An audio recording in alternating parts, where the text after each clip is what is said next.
Hey guys, today we have yet another of one of my 100% non-scientific blade battles.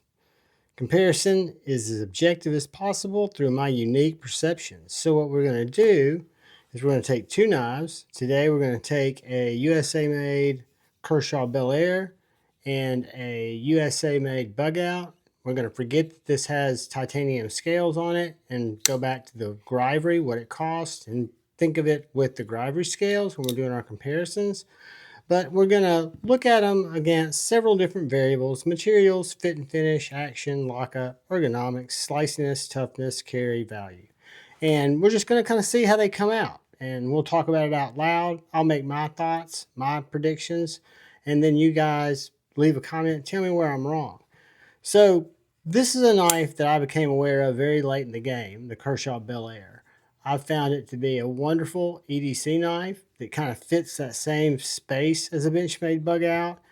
I like the thin MagnaCut blade. It's much slicier in my opinion than a Bugout, and it's much thinner. However, the Benchmade Bugout, I have several of these knives. I love them. I think they're great knives. This is in 20CV, or S30V, I'm sorry, and it came with FRN scales. So if we look at our first category here, materials, and I have to look at these two objectively, taking the aftermarket scales off, I would have FRN and S30V versus coated aluminum PVD coated MagnaCut blade. So materials for me have to go to the Bel-Air. So that gives it one check. And now we're going to go down and we're going to look at fit and finish on both of these knives. One unique thing, the Bel-Air is on bearings.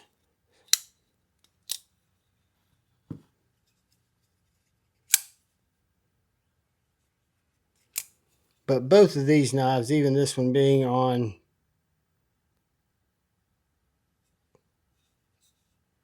I added the back spacer, it was on standoffs.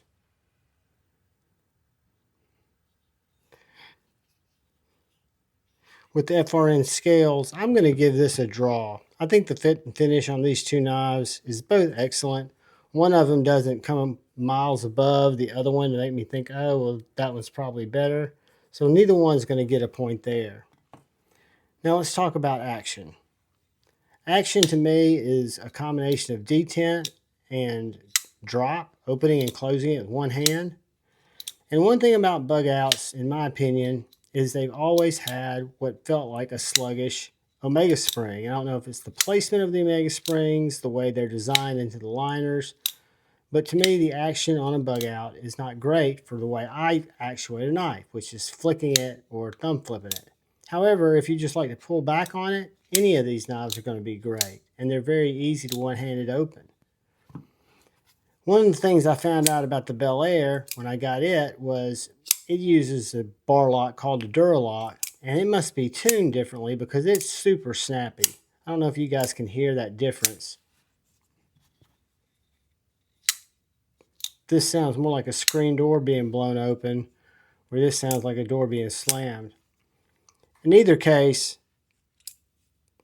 the action is going to go to the Bel-Air.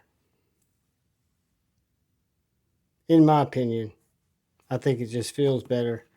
Lockup. So both of these utilize a bar lock.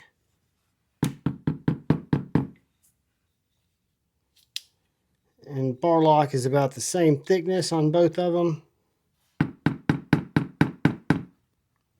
This is another, since the locks are so similar, that I'm going to have to give that a push.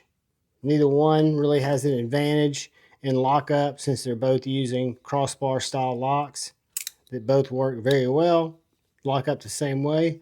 Ergonomics. So the Benchmade with FRN scales is very soft in the hand, very contoured, even though the scales are a little bit squishy. They don't feel too squishy for me. And then the Kershaw is a little bit more angular. I feel it a little bit more in my hand. Some of these angles are sharper than the Bugout. Now, again, I don't have the FRN scales on here now, but I do remember them. Ergonomics, close, very close. I'm going to give this point to the Bugout. Sliciness. I've been cutting a lot with these knives, and I can tell you there's no comparison. Great knife, coated blade, pretty slicey. PVD coated blade, doesn't even make a noise.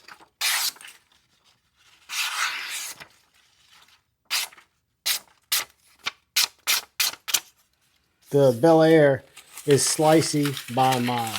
A lot of that's blade geometry, a lot of that's blade thickness, and a lot of it is just how sharp that MagnaCut came from the factory. Really done well. Something that when Ryan Ellis let me try out his Bel-Air to see if I'd even like it, I was kind of blown away by how slicey his was, and he'd been using his. So Toughness. Guys, thicker blade on the Bugout. Yes, you'd have FRN scales. MagnaCut blades, going to hold the edge longer. Pretty more balanced steel. You've got an aluminum handle, which is going to be definitely stronger than the Bugout. Neither one of these are going to hold lateral weight, pressure very well. Neither one of them are going to be meant to be pried with. Toughness. I have to fall back on the silliness of the blade being the part that's important to me. And with the thickness of the S30V, even with the FRN,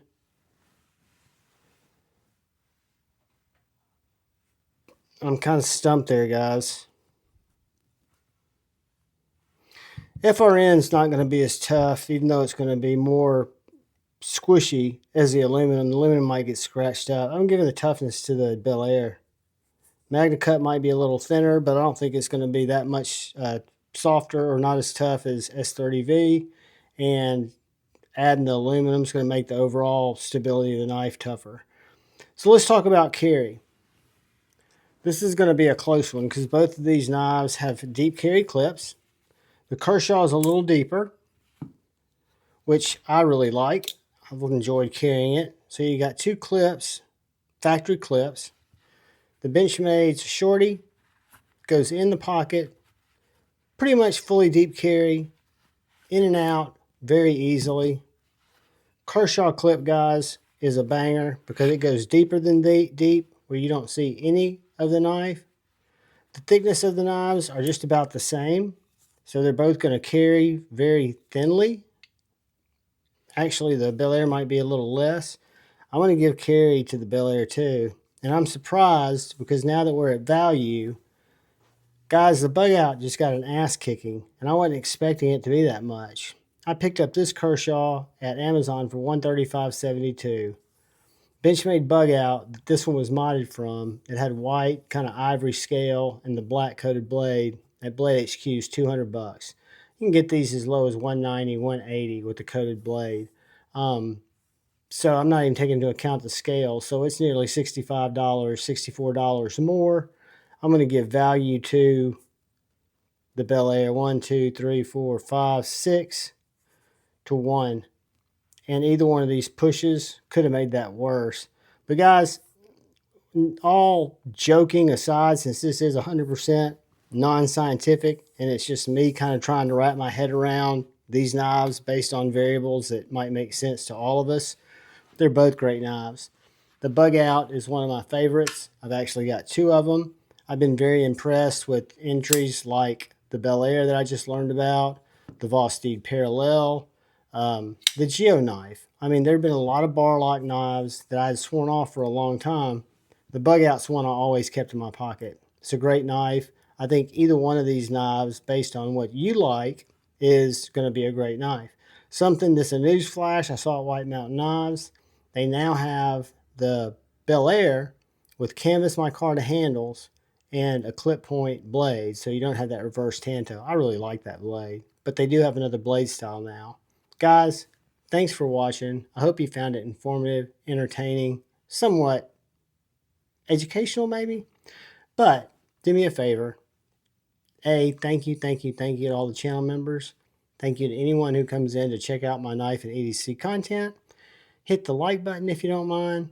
If you're so inclined, hit that subscribe button and that bell notification icon. Most importantly though, please look out for the guy or gal to your left. Please look out for the guy or gal to your right. Please look out for each other. Go forward with love in your hearts and choose debate, not hate. I love you all. Till we talk again, which will be soon. Peace.